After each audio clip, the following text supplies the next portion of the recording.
Hey guys, welcome back to my channel. Today we're going to be doing like a cut crease kind of tutorial. I noticed that a lot of people do their cut creases very differently, so I kind of wanted to show you how I did mine.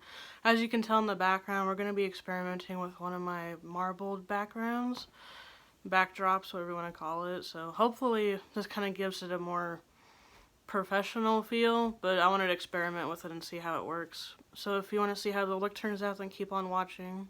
I went to Ulta yesterday and picked up some couple of new things that I'm going to use today. One of them is the Morphe mattifying mist. I've had the original, I liked that, but I wanted to try the mattifying one since I have oilier skin. I wanted to see how it can hold up the oil.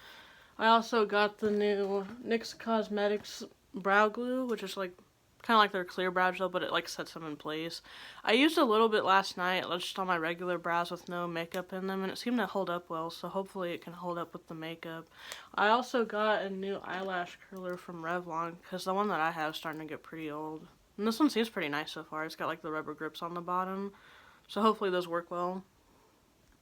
We're actually going to start off doing with the eyes, since I'm probably going to do a darker cut crease today. I don't want to do the face and then have all that fall out, so I think what I'm going to mostly use today is the Conspiracy palette from Jeffree Star and some other ones. On the brows, I used the Nicole Miller brow powders.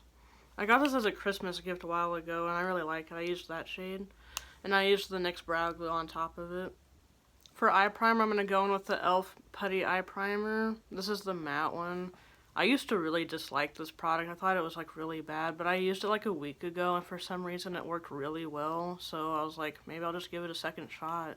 It just seems like with some stuff, if you give it another chance and then you notice that it actually works and it wasn't like it was the first time. So hopefully it'll do well in this video since I have to layer a lot of stuff on top of it. I think the secret with it is you have to really warm it up first. Like you can't just like scrape it and just like put it on. You have to like warm it up so that it can get emollient. I think I'm going to attempt to do like a black eyeshadow with like a silvery like cut crease in the front. So I think I'm going to try to go in with the My Rides Here shade from the Jeffree Star palette.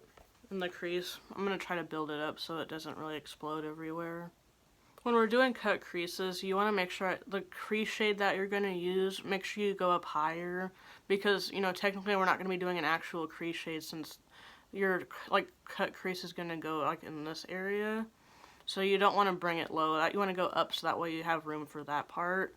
So I'm going to take that shade, tap off the excess. I'm just going to kind of go about right up here and kind of start developing that color.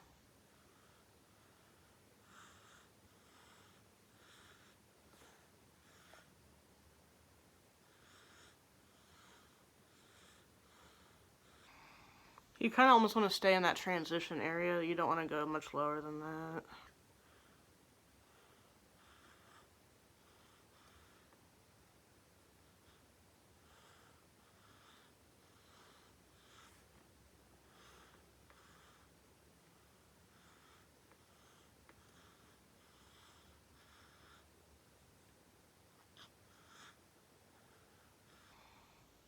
And then you can kind of go back and take the brush and apply more and like kind of pack it on there.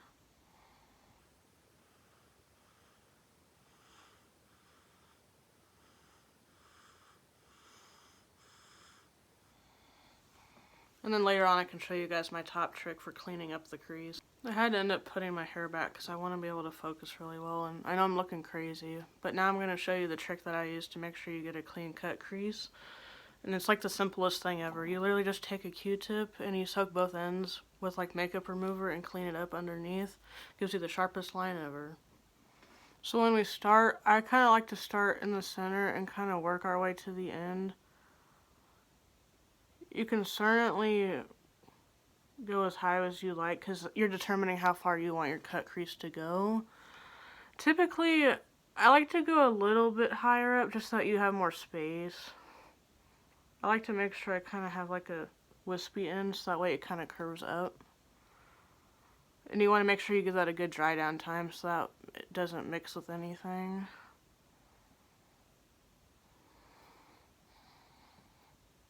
That way, by doing this, you're not like getting like the black shadow that fell down here mixed in with it. I went ahead and did both eyes off camera, or the other eye off camera.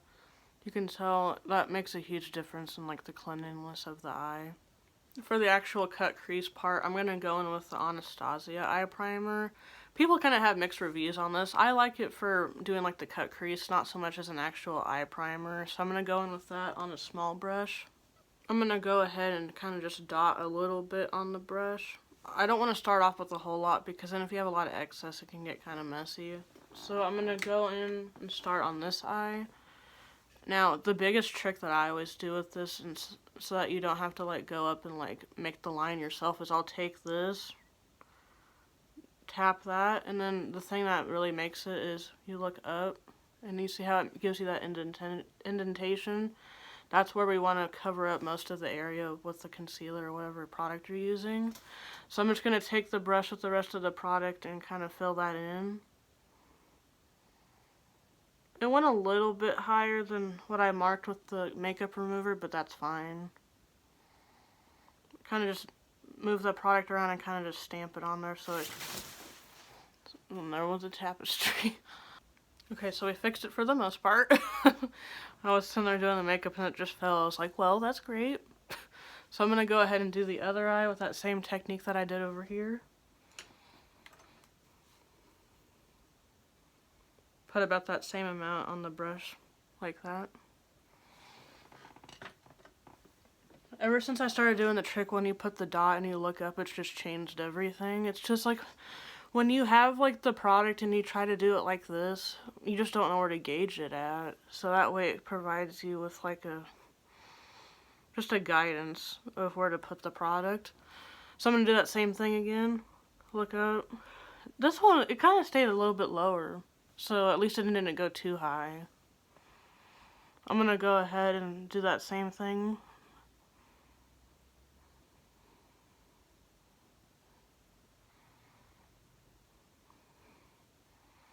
Now I'm trying to decide. Because over here I kind of stopped, so I don't want to go too high with the little snatch on the end.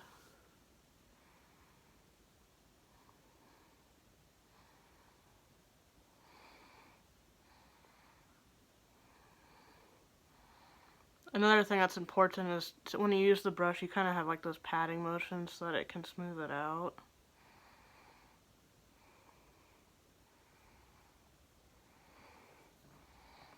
I also like to take my sponge and kind of go over it so that it can absorb anything else that's there.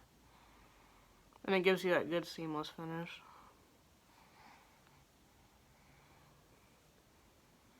Alright, so those are done. So I've been sitting here debating what shade I want to do. I'm either going to do like the spiraling shade, which is this one, or the Diet Cola, which is the silver. I think when I keep going back and forth, because that's what... See, if I put that on the lid, that spiraling shade, I feel like it's going to be too dark. There's not going to be any contrast. Yeah, because like if I swatch that on my hand... I think it's just going to make the look really dark, and it's not going to have any, like, light. So I think I might go in... But then we have the Sleep Paralysis shade. That actually might be better. It's kind of the lighter counterpart. That's the Sleep Paralysis one. It's a bit lighter, but then, I don't know. Because the Diet Cola shade's really good. It's, like, full-on silver. That's that one. I think I might go in with that, and I might go in with like a little bit of one of the other shades on top just to see how it works. So for the Diet Cola shade, I'm just going to take it with my finger. I'm not really going to use a brush because I want to get like the fullest potential of color, and then we can take a brush and detail it later. So I'm just going to take my finger and kind of just tap it on there.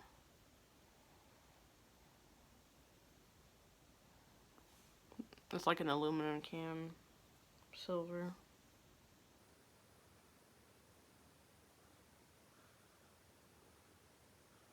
It's like in the inner corners where I want to take the brush and like really detail it, because that's kind of where your finger has a harder time getting into. The middle and the edges are fine, but it's when you get into those like tight crevices there.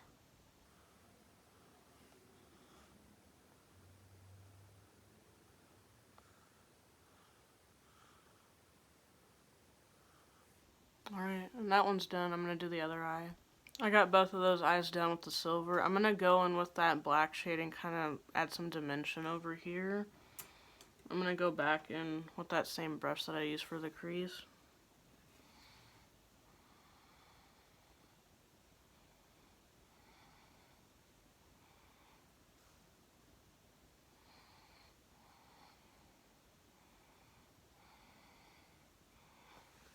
Kind of just adds a nice little shadow. I don't want to do too much.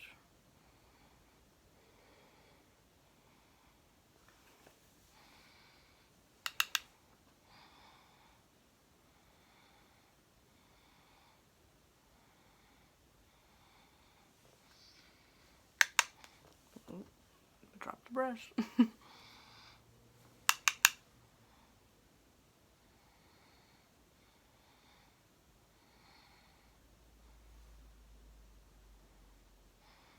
Yeah, I've kind of been really liking that kind of thing when you put like the crease shade on the edge. I don't know. I feel like people should do that more often. It kind of just adds another dimension to the look. For the brow bone, I'm going to take that shade Ranch in the Jeffree Star palette. This one. This palette's so heavy, sometimes it's really hard to turn it around. I'm going to take that on this ColourPop brush and kind of just tap it on there. It just adds a good highlight. Put some on the inner corner too.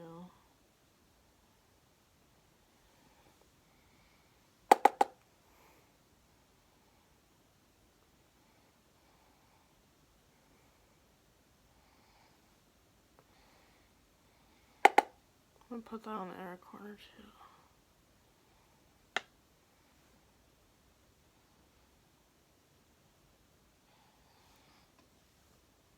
I'm actually going to skip eyeliner because I feel like it doesn't really need it. I think I'm just going to put lashes on, so I'm going to take the Anastasia Lash Bag Mascara and put in the put in the lashes on and waiting for the glue to dry. I never realized how much lash glue stinks. I accidentally got a lot on my finger and I smelled it, and that's like smells putrid. I got the one lash on. I'm waiting for the other lash to dry. I think it turned out okay. I'm not the greatest at doing eyelashes, but it'll work. I think I was able to fix the lashes a bit. I took some of the glue and like dabbed it in the inner corner because that's always the spot that really messes up on me. The inner corner thing just keeps wanting to flap off, so hopefully it stays. I'm gonna go in with the e.l.f. Camo CC Cream in the shade Fair 120N.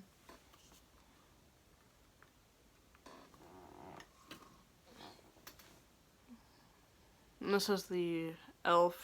Buffing Foundation brush. I've used this brush for a long time and I really like it. It blends out stuff really well.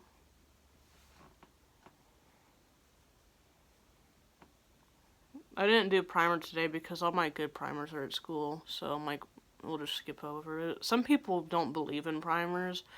I think it depends what the primer is. If it's like a hydrating primer, like it's not going to be life-changing. I do believe that doing like a mattifying primer or a pore-filling primer definitely can make the difference.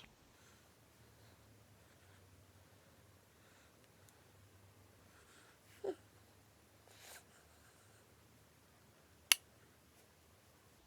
sure I get that blended down the neck.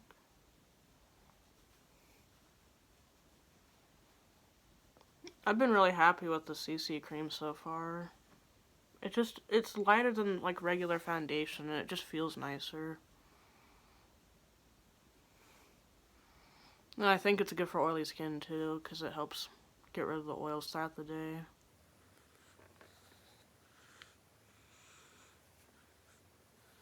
Alright, I finished all the foundation. I'm going to go in with the Tarte Shape Tape Concealer. The tried and true. Dot that under the eyes. I'm getting kind of close to the point. I need to get another tube of this. Since a lot goes a long way, I feel like I don't have to put on... Well, I want the mascara. I don't have to use a whole lot just because it lasts so long. And it's not one of those concealers where you feel like you have to like pile it on to get the most coverage out of it. So... Definitely would not recommend Shape Tape if you have pretty dry under eyes because this formula can be pretty drying.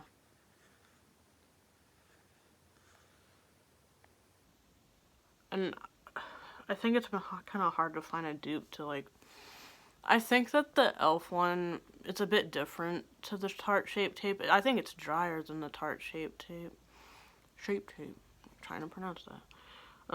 It's a drier formula, and you have like no time to blend it out. Where this, you have a little bit more time. The e.l.f. 16-hour camo, not the hydrating one.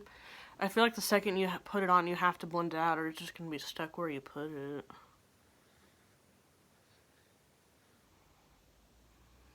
Alright, I'm gonna set the under eye. To set the under eyes, I'm actually not gonna bake. I'm gonna try to like not do that for a while because it can really dry out the eyes and make it look a little cakey. So I'm gonna take the Maybelline Superstay. It's a foundation and powder, but I feel like it's good for when you don't want to full on bake, just lightly set. I'm just gonna take that on the sponge and kind of just dab it on there.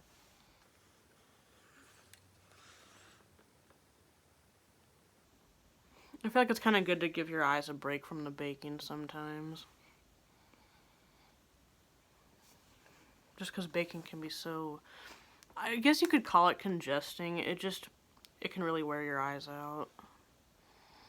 Especially with how delicate the skin is underneath.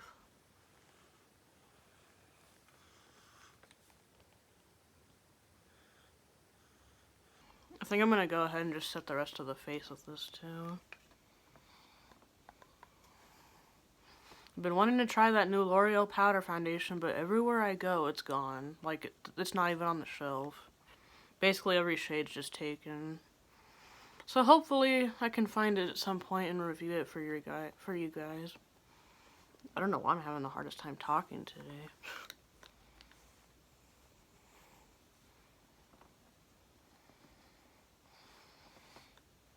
And it's kind of nice with this, like, I've actually never worn this by itself. I've always been afraid to, because I feel like the spots that I need extra coverage, that like the powder's not going to cover it. So I've always kind of been afraid to do full-on powder, because like since I'm oily, it would be nice that it wouldn't get as greasy. But I'm afraid like the spots where I have redness, I'm afraid it's not going to cover. For bronzer, I'm going to go in with the shade Rudolph in that Enchanted Forest palette from Too Faced.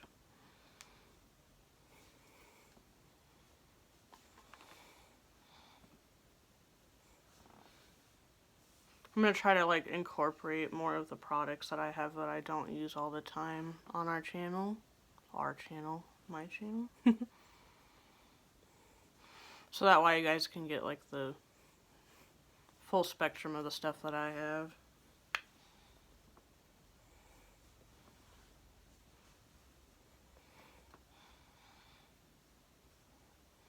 It's kind of comparable to the Hoola. I feel like it might be a tinge warmer. I don't know.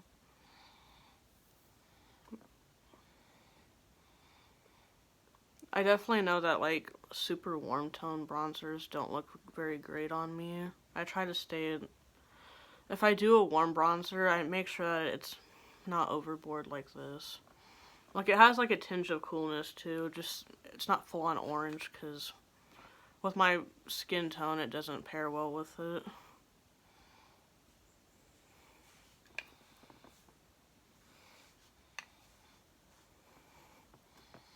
And with bronzer, I kind of try to stay like up. I don't like bringing it down because then you can get that 5 o'clock shadow.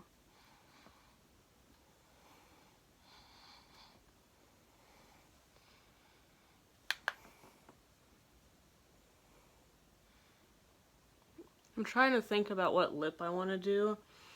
You know how like typically they're always like if you have like a bold eye you need to do like a new lip. Part of me keeps wanting to do that punk shade from the Kylie Cosmetics because I think that would look amazing with this.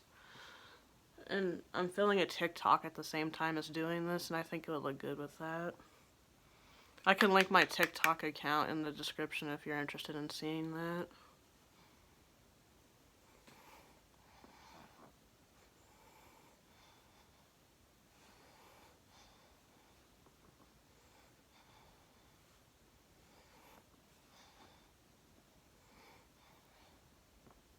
Alright, I'm gonna do blush. I had to retake that because my speaking ability just went out the window. I'm going in with the shade Nice List from that same Too Faced palette. It's kind of a good peachy shade. You can see where like the sheen comes in.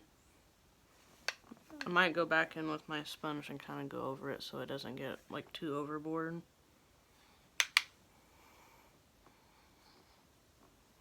I'm a sucker for a good peach blush. Anything that has this kind of shade I'll buy.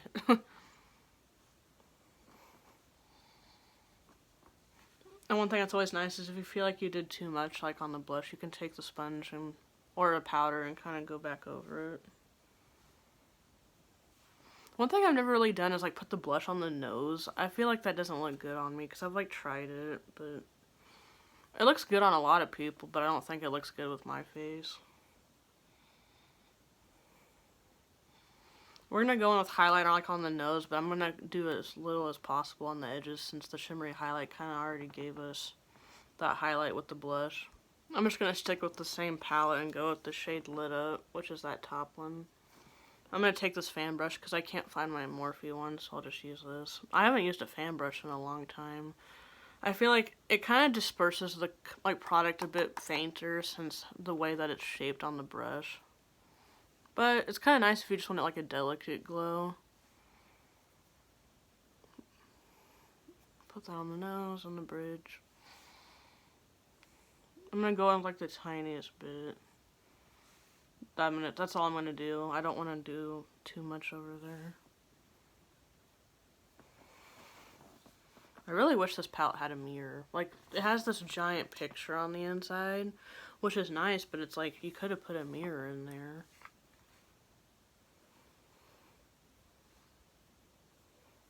Alright. And those sides are done. Instead of doing the Kylie Cosmetics Punk shade, I actually decided to go in with the NYX Cosmetics Soft Metallic Lip Cream in the shade Rome. I thought it complemented it well. I kind of like the color with like the darkness of like the black and the silver. I kind of like how it turned out. I just realized that the lipstick kind of matches my hair. I didn't even notice that until I put it on. The last thing I'm going to do is go in with the Morphe Mattifying Continuous Setting Mist all over the face. Oh, that was not supposed to do that. I was blowing it and it was just air. Was it coming out now? Oh, okay. I don't know why it was doing that. I forgot how aggressive the sprayer was on this. That was like geyser. That's kind of one of those things you have to really like push it away. God dang. That's really aggressive. That brings us to the end of the video. I hope you guys enjoyed watching. I'm trying to dry this off. I hope you guys enjoyed watching the look, and I'm really happy with how it turned out. The eyes were just really good with this lip. I'll have to update you on how that setting spray goes. As of right now, I'm not huge on the sprayer, and it's not like the black bottle that I had. I don't remember it being that aggressive. It was a fine mist. That's like full-on droplets. So I don't know. I'm happy with the brow glue. It's not too much. It's not like crunchy, and you don't feel like weighing down your brows, so that's fine. So I'll have to update you on the setting spray. That was really weird. So like, comment, subscribe, hit the notification bell, comment any suggestions you want to see for future videos, and we'll see you in the next one. Bye.